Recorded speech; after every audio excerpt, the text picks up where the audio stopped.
Aries, tingnan natin kung ano ang mensahe para sa'yo ngayong araw. Keep in mind po na ito ay general reading lamang, kaya hindi lahat ay makaka-resonate. So, pakilawakan po ang iyong kaisipan. At kung di po kayo naka-resonate, ayun, pwede nyo namang panoorin yung inyong other signs. Moon, Sun, Moon, Rising, and Venus sign po ninyo. At kung di pa po kayo nakasubscribe, please subscribe and hit the bell button para lagi naman po kayong updated every time na meron tayong uploads. At kung nais mo namang mag-avail ng ating services, ng ating private readings, ng ating rituals, at ng ating products na Tiars Afeiro Manifesto, ayan po. At Tiars Bracelet, Tiars EEA Necklace, mag-direct mensahe ka lamang po dyan sa link na nasa comment section. Yan po yung ating Facebook page. So, tandaan nyo po ang pangalan is Tarot Intentions by Aliana Reyes. And remember, Facebook page po tayo. Kaya, hindi tayo magagaya actually. Kaya check nyo lang kasi may nanggagaya naman talaga sa pangalan natin. Kaya mag-iingat kayo. Ito yung Facebook page natin. Ayan, papakita ko sa inyo. Ayan po. So, as of this time, we have 72,000 followers na. Nandyan yung number ko. Pero wag na kayong, ayan, no calls and text please. In-include ko lang yan para aware kayo na yan yung number ko. Yan, so check nyo din kung nakalink ba dyan yung ating main channel, which is ito, at saka yung second channel ko. Ayan. Yun yung mga titignan ninyo kung legit ba yung napuntahan po ninyo.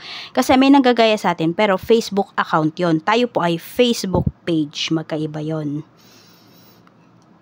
So, ayan. Pinakita ko lang po ano. Kaya, tingnan na natin. Basta dyan kayo sa link mag-click, ayun, madadirect naman kayo dito sa pinakita ko sa inyo. Kaya no need to worry naman.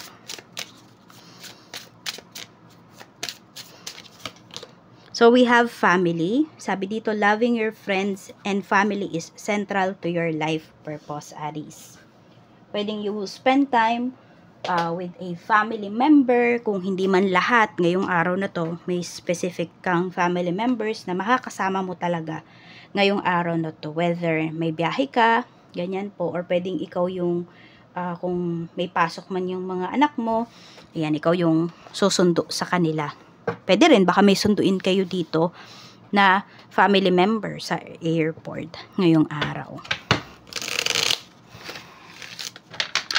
Check pa natin, ano ba yung energy today? We have the devil. So, may tao dito na, ano ba, pwedeng super clingy talaga sa'yo. So, pwedeng ito ay anak mo or asawa mo. Ayan, very clingy. Ito yung energy today. May mga tao dito na ayaw kang paalisin, ganyan. Medyo nakaka-stress nga lang kasi pwedeng may mga may mga dapat ka pang gawin pero pwedeng hindi mo siya magawa because may mga taong tumututol dito. And for some of you naman pwedeng yan ay divine intervention. Kaya tignan nyo po. No, kung kayo din mismo ay nagdadalawang isip dun sa kung may pupuntahan man kayo, tapos ito pa, merong humahad lang sa inyo. No, na pwedeng family members mo nga yan. So tignan nyo rin kung dapat pa ba kayong tumuloy or hindi. Check nyo din po yung energy na yon. Sige, yung iba sa inyo. Pwede po bang kayo na yung mag-check? Sige, tignan natin. Dapat ka bang tumuloy sa kung ano mang pupuntahan mo ngayon? Wala naman bang masamang mangyayari sa'yo? We have the world. Ayan po. So, wala namang masamang mangyayari sa'yo dito. Pwedeng nag-overthink lang yung tao na pumipigil sa'yo dito. Ayan, or maybe ikaw, baka nag-overthink ka lang din. No, pero follow mo pa rin yung intuition mo. Kasi yung intuition mo, hindi kanyan ipapahamak. At saka depende kasi yan sa sitwasyon, depende yan sa pupuntahan mo. Ikaw yung mas nakakaalam niyan. Kamusta yung emotions mo? We have King of Wands. So, yung emotions mo naman dito, ano naman, very, sabihin natin na okay na okay naman yung emotions mo today. Controlled mo naman talaga siya. Yun lang, hindi mo makokontrol is yung emotions ng mga tao sa paligid mo. Na which is, kung empath po kayo, Aries, pwede mo yang ma-absorb. O kaya, ayan, no? Control mo talaga yung emotions mo rito. And may say ka rin naman sa mga bagay-bagay na pwedeng, ayan, sa isang sitwasyon ngayong araw na to. Basta controlled mo yung emotions mo. Ito naman yung thoughts mo. Very positive din naman yung mga naiisip mo, ha. Ayan, o. Even din dun sa pupuntahan mo, meron lang talagang tumututol dito. Masasaya po yung mga naiisip mo dito. Yun nga lang, nakikita ko din, may mga bagay dito na parang mabilis kang makalimutan. So, baka ngayong araw na to, madami kayong makakalimutan.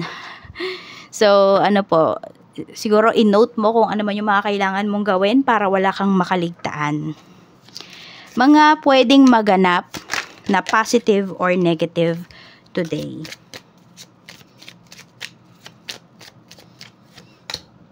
We have 8 of Pentacles. This is positive, ha. May naghahanap ba dito ng trabaho? So, pinapakita po kasi dito, ayan, may new beginnings na. May blessings na paparating para sa'yo dito pagdating sa work or pagdating dito sa isang project na tinatrabaho mo. Pwedeng, na siya, magtuloy-tuloy talaga siya. Hindi po sayang yung efforts mo rito pagdating sa work na ito or ano man tong project na to. Ayan po. So, this is a very positive energy.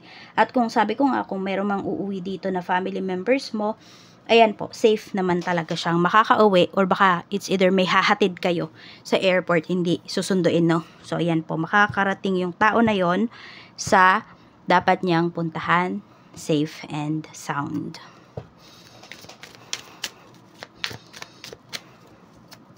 Negative, we have Temperance. More on pasensya.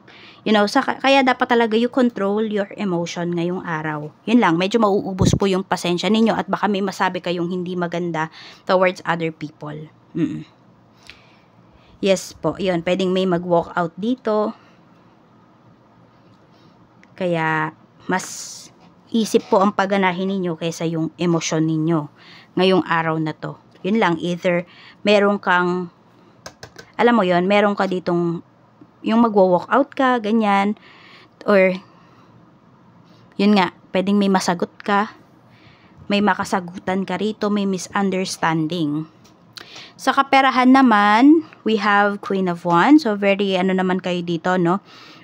Alam nyo kung paano dalhin yung pera ninyo. Alam nyo kung saan nyo dinadala yung pera ninyo. Very positive yung energy ninyo dito in terms of money. May good news kayo ba ditong inaabangan? Kasi ayan po, ibibigay siya ngayong araw na ito. Pwede rin mismo sa inyo may magbibigay. Pwedeng may ma-receive kayong money. Or kung may na-delay man dito, baka yung sweldo po ninyo.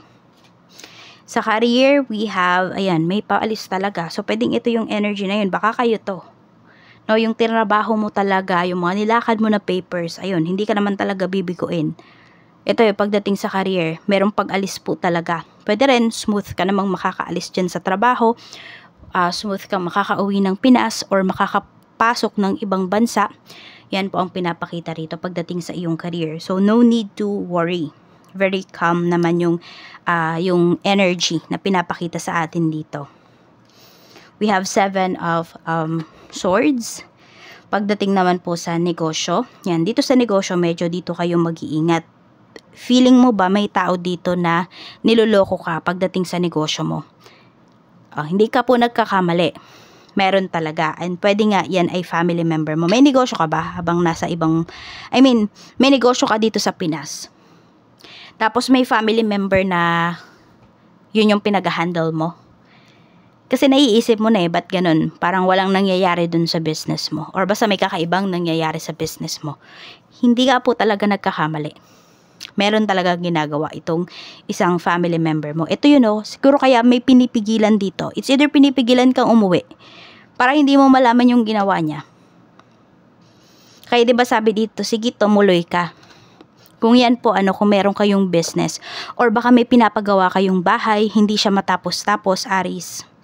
ang laki-laki na ng nagagastos mo. So, it's time for you to visit na. It's time for you para umuwi ka, tignan mo kung ano na ba yung natatapos. Or ano ba, may mali ba talaga or what.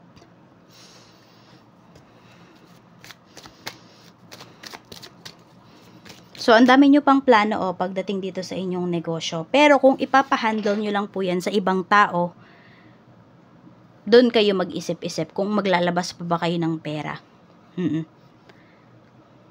Kasi 'di ba naiiba talaga ang kaisipan. Makikita mo nga ang tunay na ano, 'di ba? Na ugali ng tao pagdating sa pera. So ito may nanloloko talaga sa iyo pagdating sa pera. Pwedeng ito binabaliwala mo lang nung umpisa, pero baka nagtuloy-tuloy kasi namihasa, 'yon. It's time for you to take action na. Sa health naman, we have 2 of Pentacles. So, some of you po, pwedeng masakit yung dalawang tuhod ninyo. Kaya, ano yun? Basta, some of you, meron dito sa ano sa bones ninyo. Pwedeng meron kayong iniinom na gamot for bones. For bones. Ayan. Or, basta, 2 klase ng gamot yung iniinom ninyo dito. More on bones talaga yung pinapakita rito. Ayan. Merong frozen shoulders. Or I don't know kung dalawa, or siguro isang part, no? Meron kayong ganon. So, ingat-ingat lang po talaga. At yun nga, kung meron kayong maintenance, kailangan i-maintain nyo talaga yan. Huwag nyong kakalimutan. Spirit message para sa'yo ngayong araw. Try it again. Ayan po. So, kung may humahad lang nga sa gagawin mo, at nafe-feel mo talaga na there is something off, gawa ka ulit ng paraan para magtuloy yan or para matuloy yan. Yan lamang po, Aries. Maraming salamat. Mag-iingat ka and more blessings to come.